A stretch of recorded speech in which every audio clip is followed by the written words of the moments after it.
Welcome, Michigan FFA. It is my great honor and privilege to introduce Micah. When she asked me that if I could introduce her, I was like, yes, absolutely.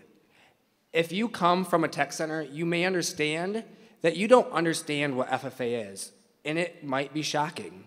When Micah came in 3 years ago, she was quiet, she was shy, she didn't know where her passion was, but she knew that she wanted to do something for people. She knew that she wanted to go the next step. So as an FFA advisor, it was my privilege to work alongside her to show her that she has the potential. And what she did over the next 3 years is phenomenal. She came into a program and set the bar. Their theme is cultivating change. She did just that, being the first one in our chapter to become a state officer. We have a theme in our class: diversity leads to opportunity, and we also say real leaders are ordinary people with extraordinary determination, and if you've had the chance to meet Micah, you know that's exactly who she is. She goes above and beyond to serve you. It is not about the title. It is not about her past. It's about what can she do in the future. Yes, she might have a little love with her cats that we still talk to her about, but she does have a passion for change. And it is my great privilege to introduce to you Micah Cuevas.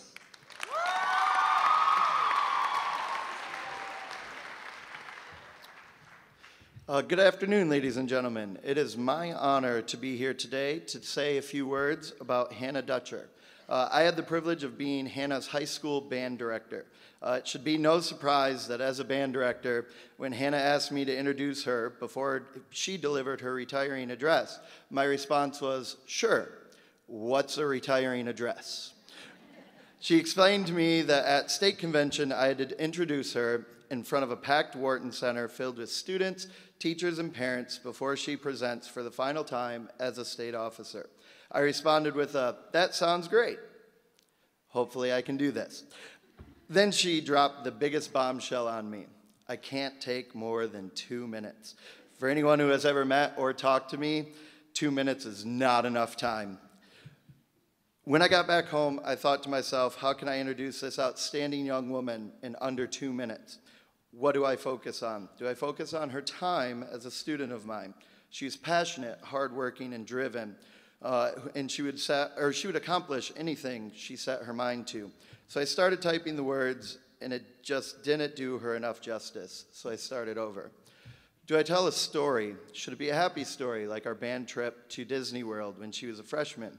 Should it be a sad story, like her final concert, or an embarrassing story, like the time she parked her truck on top of a fire hydrant during band camp week? I'm still not sure how she did it. I have the pictures to prove it. As I was typing the stories, I realized it just didn't focus enough on her as a person, so I started over. This time I was going to get it right, as I was going to focus on how great of a leader she was. After all, she was the only four-year drum major in the history of the band program. So I started typing about how she led by example, how much she was respected by her peers, and her ability to jump in and teach a class, and it finally hit me. The thing that separates Hanna from the other great students that I have had is that she not only taught her peers and made them better, she also taught me and made me a better teacher, and most importantly, a better human. In my opinion, that is her best quality, the ability to make everyone around her better. My only hope is that I was able to have a fraction of the impact on her as she did on me. Without any further ado, and because I don't want them to play the Oscar music off, it is my distinct pleasure and with strong pride that I introduce to you your 2017-2018 State Vice President, Hanna Dutcher.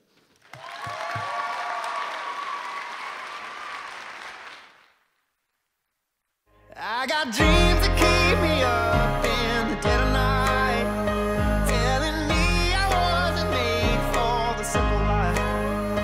There's a light I see, but it's far in the distance. I'm asking you to show me some forgiveness. It's all for you and I receive happiness. Singing, oh.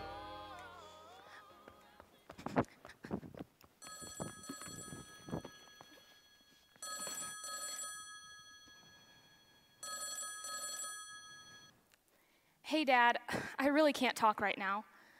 Well, I have to go get ready for practice and study for my exams tomorrow. I promise I'll be home to milk. I won't be late, I swear. Love you too. Bye.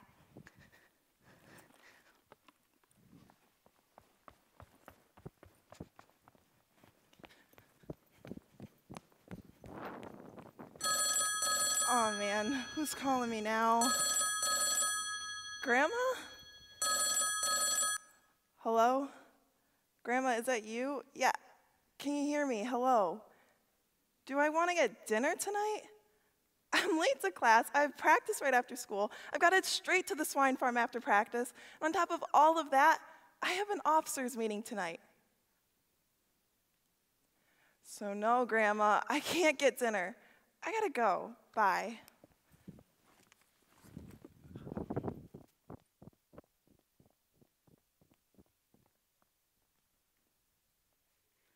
Life can be so exhausting. We're running around in so many different directions with plans that can change in an instant. We get so caught up in our day-to-day lives that it's easy to shut out those around us and simply focus on checking items off our to-do list. Many times, we create goals for ourselves, put our heads down, and begin running with one thing in mind: achievement. But what if we just simply picked our heads up, took a step back, and began realizing everything we've been missing out on? What if we stopped living our lives for these temporary triumphs and began appreciating what we already have? The middle of July meant one thing in my world: band camp. But this year was different. I'd be going into my very first band camp as freshman drum major, which meant nobody knew who I was. How was I supposed to lead a group of people that didn't even know I existed? I knew it'd be hard, but I only had one choice: go in there and show them who's boss. It was the summer just before my last year of high school, and I'd just been hired in at a local swine farm, Dykhuis Farms, and I'd spent almost every day working tirelessly, putting in blood, sweat, and the occasional tear into making sure I was becoming the best pig farmer I could be. After a full summer of hard work came the one thing all of us look forward to. That's right, senior year. Things were going pretty well. I had an after-school job at the farm that I loved, a solid group of friends, and senioritis hadn't hit me too hard. Well, yet. Every day, my routine was to wake up, throw on the nicest sweatshirt and pair of jeans for my laundry basket, go to class, come home, go to work. Wake up, sweatshirt, jeans, school, work. Wake up, sweatshirt, jeans, school, work. I had made it through the whole week with minimal slip-ups in my master plan before arriving at my big reveal, Friday.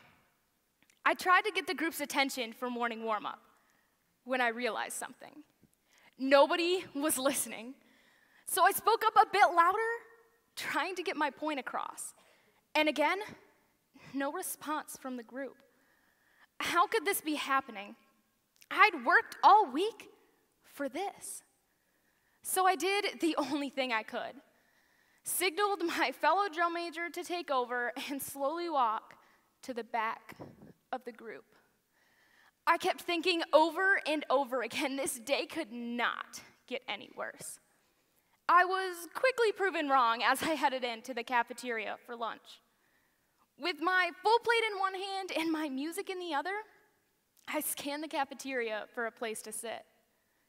Nearly every seat was full, as the different instrument sections had established their individual cliques. devoting all my time towards trying to impress everyone, I'd made a connection with nobody. So I meandered to a seat, sat down, and ate my lunch in silence. As much as I loved pigs and finally being a senior, things were starting to get pretty stressful. Pretty soon, the only thing I became focused on was staying awake in class, completing my college applications, and getting my chores done every night. But then, one night, second shift at the farm, something happened that put everything into perspective for me. It was a Friday night in October, and instead of going to the football game, I went to work. I clocked in, showered in, and got ready for another long night at the farm. I checked in with my coworker Elizabeth and asked her what needed to be done. And after giving me what seemed like a never-ending to-do list of chores, we got straight to work. Before we knew it, it was already 9 p.m., and we decided we needed a break. So we headed to the break room, sat down, and immediately pulled out our phones, basically ignoring each other's existence. Well, after about 30 minutes of mindlessly scrolling through Instagram, I realized something. I realized that after an entire summer of working with Elizabeth, I barely knew anything about her. I had no clue what she liked, what she disliked, any of her dreams, goals, or even her passions in life. The end of the week was finally in sight.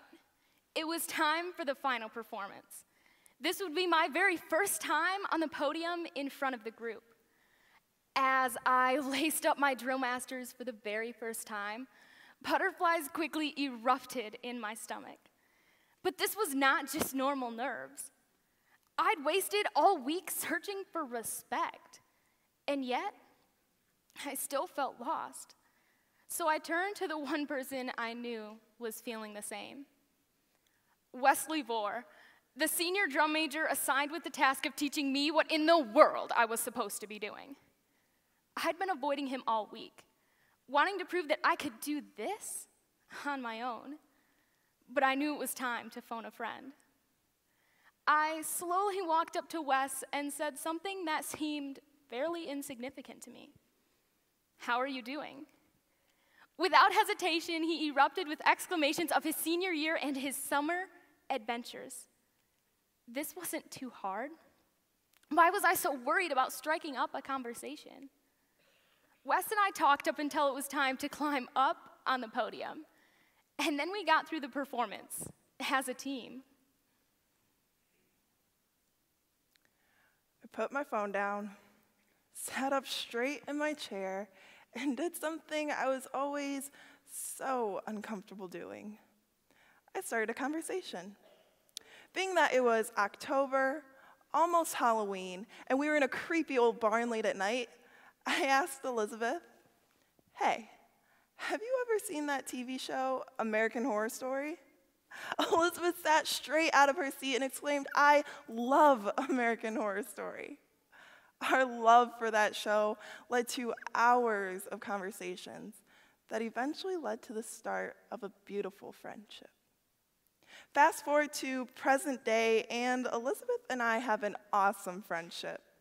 We constantly tag each other in funny memes, sing along to every song on the radio, and she's even asked me to be a bridesmaid in her wedding.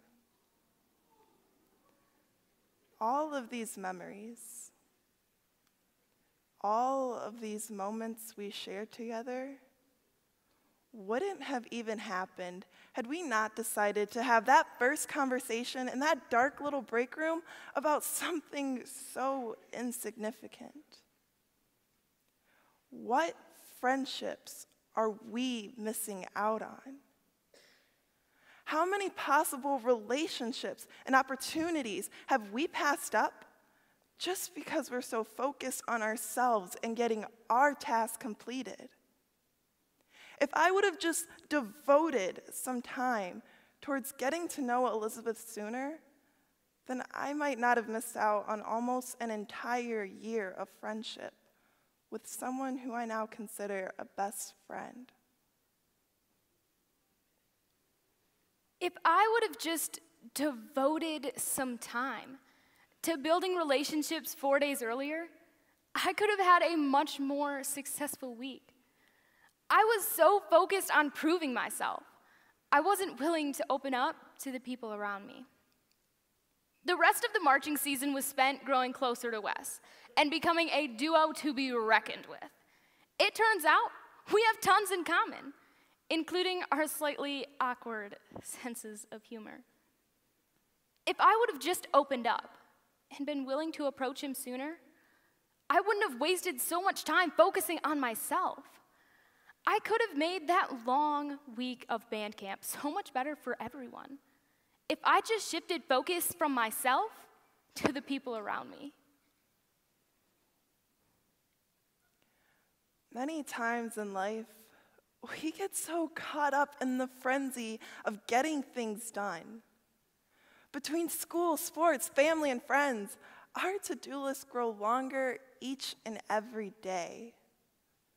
But instead of living our lives for these fleeting victories, we should be devoting relentlessly to those around us. It is easy to only focus on the end game of our goals, pushing ahead through our checklist, making our goals our gods, everlasting rulers of our lives. While accomplishing our goals is an important part of life, we cannot allow it to consume us. Loving others shouldn't just be another task to cross off our to-do list. Loving others and devoting time towards relationships should be a priority. Sometimes life can be exhausting. It's so easy to focus on everything we have going on and shutting out those around us. But a busy schedule is no excuse to isolate ourselves from the world. There will always be people around us to support us, push us, and challenge the goals we have set for ourselves. Our friends, our family, and our teachers want to see us succeed. But while they're helping us, we must show them just how much we care and how thankful we really are. Devote relentlessly towards starting up a conversation with that new kid sitting in the back of the classroom. Devote relentlessly to a random phone call with friends you've lost touch with. Devote relentlessly towards setting aside an evening for hanging out with your friends. Devote relentlessly to opening up a night on your calendar for dinner with your family. The people around us deserve our attention. Our days in high school will come to an end. That big game you've been practicing for will pass. Eventually, all of these materialistic things that we focus on will be gone. But the lives we've been a part of and the love that we share will always remain. Don't let life distract you from what's truly important. Michigan FFA, devote relentlessly. Time rolls by, the clock don't stop. I wish I had a few more drops of the good stuff, the good times. Oh, but they just keep on flying right on by like it ain't nothing. I wish I had me a pause button. Moments like those, Lord knows I'd hit it. Micah, I speak for everyone in saying that this year of serving beside you is one that we will never forget. We love your playlists and life chats. Thank you for always sharing your stories, your smile, and always making us laugh. Michigan FFA, our Region 5 State Vice President, Micah Cuevas.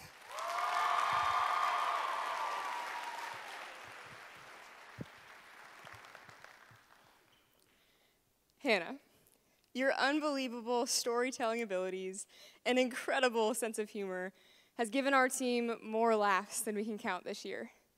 More than anything, thank you for sharing your love for farming and family. It has taught us more about life and leadership than you can imagine. Michigan FFA, our State Vice President, Hanna Dutcher. 18, turn my helmet in, walk to the 50-yard line. Just the coach and me after we lost 8-10-9. And I cried, man, next time to get in here, I'll have to buy a ticket. Can't you give me 5?